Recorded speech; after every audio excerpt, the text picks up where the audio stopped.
लोग उनकी शक्ल को देखकर उनके दिलों में मोहम्मद उतर जाएंगे। विचरन्न सुना चुना है न प्रतिम गति असा दूदमन अठेश्वर्य गुणन्विता दूदमन, उनकी सवारी घोड़े की होगी अश्वमाशुग मारूहा देवदत्तम जगतपति, अल्लाह के तरफ से देवदूत के जरिए से वो सवारी दी जाएगी। और फिर दुनिया के अंदर क्या करेंगे वो? क्या वो मूंगफली बेचेंगे? क्या वो पकोड़ा तलेंगे? या फिर झूठे वादे करेंगे लोगों से? नहीं, लोगों को सही पैगाम देंगे। तस्मिन तरे मले चाचार्यन समन्विता महामदत की आशिष्यो साख समन्विता, वो आएंगे रेगिस्तान से, बालू वाले रास्ते से आएंगे और उनके सहाबा पहुंचाएंगे लोगों को पैगाम। कौन सा? सनातन का, एक ईश्वर का पैगाम लोगों को देंगे। जब लोगों को पैगाम देंगे तो लोगों के बड़े बड़े बादशाह उनके पैगाम को देखेंगे और वो कह उठेंगे कि उच्चलापी भविष्यति जनूमम, मैं गंगा नहाकर ऊंची आवाज़ सुनकर मैं आया हूँ, मैं आपके हाथ में हाथ रखकर मैं I want to convert my religion, मैं अपने धर्म को बदलना चाहता हूँ। उठाओ हमारे गुरुजी, आप राजा भोज की तारीख उठाओ।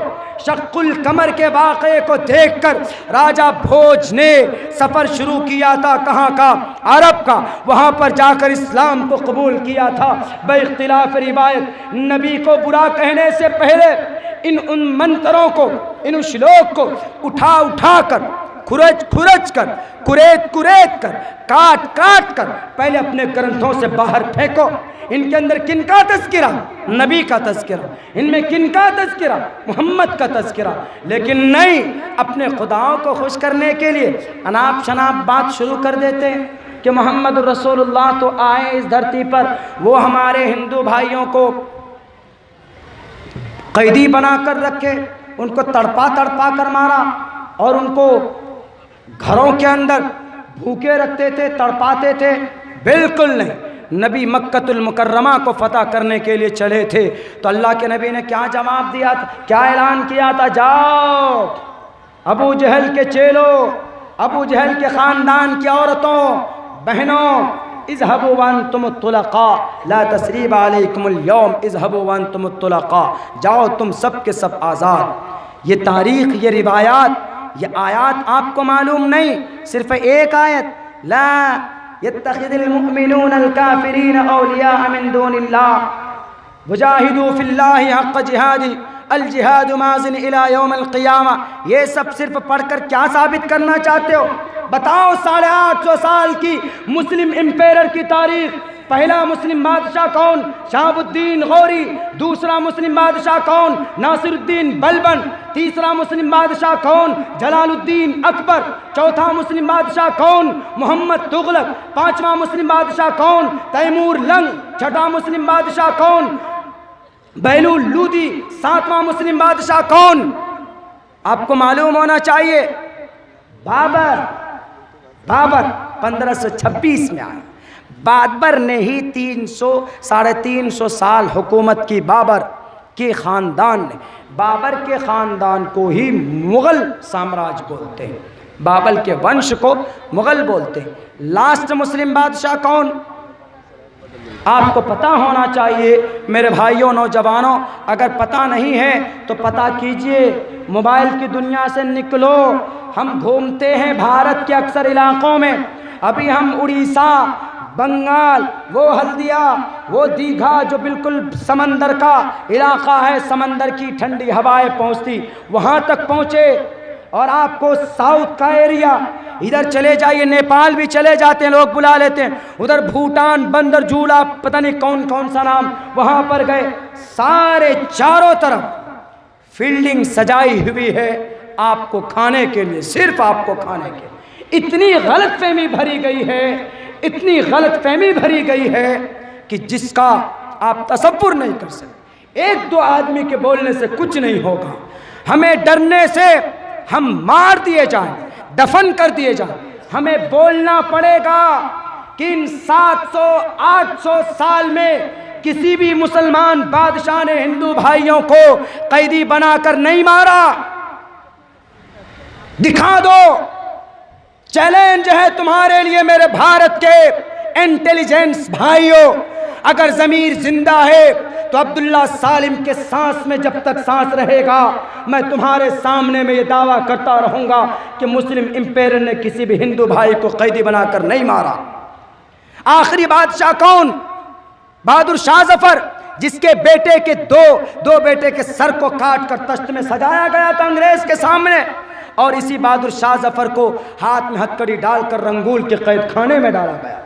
बताइए, इन बहादुर शाह जफर, शहाबुद्दीन गौरी से लेकर बहादुर शाह जफर तक किसने हिंदू भाइयों का कत्ल किया? नहीं दिखा सकते। तारीख में एक बात आती है इंडियन हिस्ट्री के अंदर कि तैमूर लंगे 1 लाख मुसलमानों को कत्ल किया। मुसलमान बादशाह लेकिन मुसलमान को कत्ल कर रहा। तो इससे ये पता चलता है कि भारत के अंदर जो भी मुसलमान राजा आए उनको इस्लाम से कोई लेना देना नहीं था, बल्कि उनको अपनी कुर्सी से मतलब था। किसी भी मुसलमान बादशाह ने तबलीग नहीं की। हाँ, एक का नाम आता मोहम्मद तुगलक का, 4थे नंबर का बादशाह, तो वो भी खुद से तबलीग नहीं करते थे। वो कभी कारी नियाज साहब को भेज देते थे, कभी अब्दुल्ला सालिम को भेज देते थे, कभी मौलाना कासिमी को भेज देते थे कि मौलाना तकरीरें करते फिरोगे, नहीं जाओ ज़रा गाँव चिकनी में, वहाँ पर हिंदू भाई बसते हैं, वहाँ होली के त्यौहार करते, उनको समझाओ एको देवा सर्वभूतेषु गूढ़ा, ये पैगाम बताओ। यानी खुद से नहीं गए वो, उन्होंने ताकत का इस्तेमाल नहीं किया, उलमा किराम को भेजा कि जाओ इस्लाम का प्रचार करो, इस्लाम की तबलीग करो। ये तो मिलता, लेकिन किसी हिंदू भाई पर जुल्म ज़्यादती की हो ये तारीख़ नहीं मिलती। यहाँ तक के अकबर बादशाह ने एक नई दीन, नई शरीयत नाफिज करने की कोशिश की, दीन अकबरी के नाम से। मुजद्दिद अल-फ़सानी ने कहा कि अकबर, तुम बैठे हो कुर्सी पर, तुम ज़रा राजनीति ही कर लो, तुम शरीयत की बात मत करो। वसीम रिजवी के लिए है ये पैगाम, वो वसीम रिजवी जो कुरान को बदलना चाहता है। वसीम रिजवी, तुमसे ज़्यादा ताकतवर था कौन? अकबर बादशाह। वो अकबर जिसने पूरे संपूर्ण जगत भारत के ऊपर जिसने हुकूमत की है, उस अकबर ने इस धरती पर भारत में पूरा 26 आयत नहीं बल्कि एक आयत के मुवाफिक एक नई शरीयत लाने की कोशिश की थी कि मैं अपनी अलग से ये कानून बनाना चाहता हूँ, इसको दीन अकबरी नाम दूंगा। मुजद्दिद अल-फ़सानी खड़े हुए 3 शागिर्द को लेकर, मुजद्दिद अल-फ़सानी ने कहा कि अकबर, तुम क्या समझते हो कि तुम्हारी राजनीति की तरह तुम्हारी राजनीति में जैसे तुम कानून बदलते हो, तुम कुरान को वैसे बदल दोगे? खामोश हो जाओ, अपने इरादे को तर्क कर लो, नहीं तो तुम मैदान में आओ। मैदान में आए थे मेरे मुस्लिम भाइयों, ऐसे नहीं मस्जिद में बैठकर सिर्फ दुआ नहीं की थी, सिर्फ तस्बीह के दाने नहीं हिलाए थे। मैदान में आए मुजद्दिद अल-फ़सानी, हुजरे से बाहर निकल गए वादी सिंध में, 3 शागिर्द को साथ लिया और कहा कि तेरे पास ताकत है ना? अकबर ने कहा कि मुजद्दिद अल-फ़सानी साहब, आपको पता है ना क्या है मैं कौन? हु एम आई, मैं कौन हूँ पता है ना आपको? आई एम अकबर, मैं अकबर हूँ। अकबर जिनके नाम सुनकर यूरोप कंट्री के दांते हिलते हैं, मैं वो हूँ।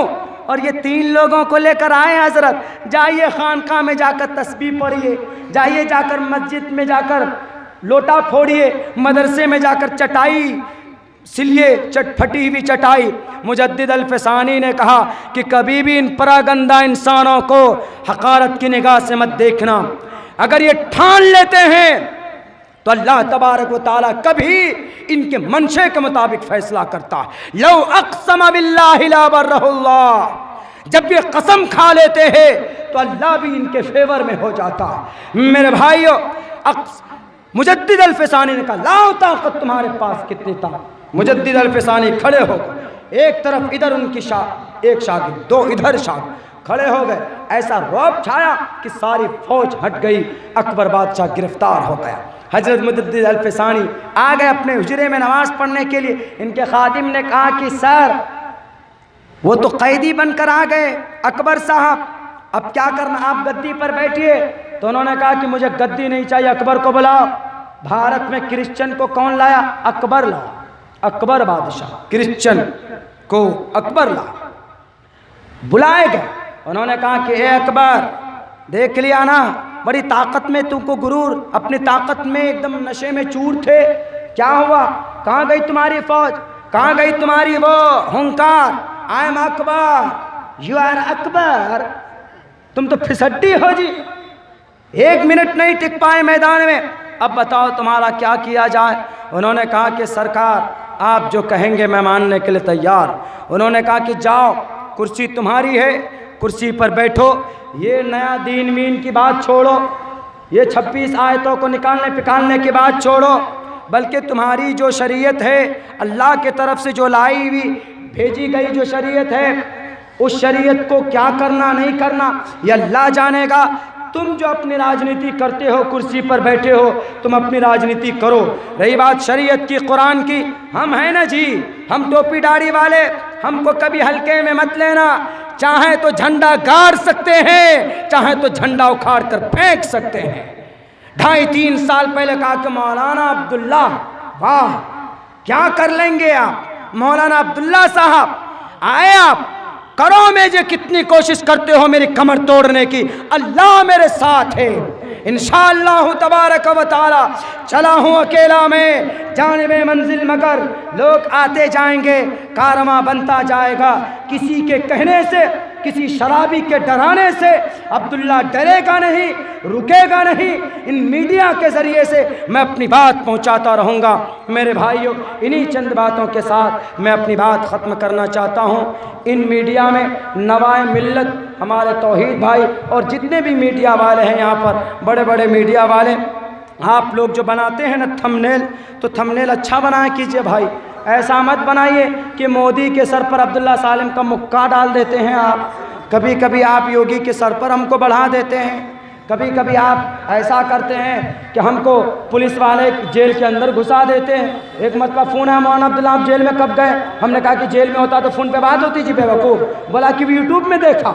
हमने कहा कि मीडिया वालों का कुछ पता नहीं भाई, आप यूट्यूबर हैं, आपकी मीडिया के अंदर एक चैनल है मुख्तसर सी, आप उसको चलाइए, अच्छे काम के लिए चलाइए। जैसे तकरीर के लिए आप यूज़ कर रहे हैं, अच्छी बात, लेकिन थंबनेल उसमें अच्छा बनाइए आप। ऐसा नहीं एकदम बिल्कुल वो लफंगों वाला, उधर से योगी जी, उधर से मौलाना अब्दुल्ला की उंगली योगी जी के नाक में घुसेड़ दिया है और उधर मोदी जी को थप्पड़ मार रहे हैं।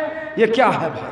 आपको व्यूज़ चाहिए तो अच्छी एडिटिंग कीजिए और अच्छा थंबनेल बनाइए, तो उससे गलत मैसेज नहीं जाएगा, वरना हम लोगों के पीछे पड़ जाते हैं लोग, बड़ी मुश्किल हो जाती। अल्लाह से दुआ करता हूँ कि अल्लाह तबारक व तआला कहने सुनने से ज़्यादा अमल की तौफीक अता फरमाए। बहुत बहुत शुक्रिया, जज़ाकल्लाह। अस्सलामु अलैकुम रहमतुल्लाहि व बरकातहू।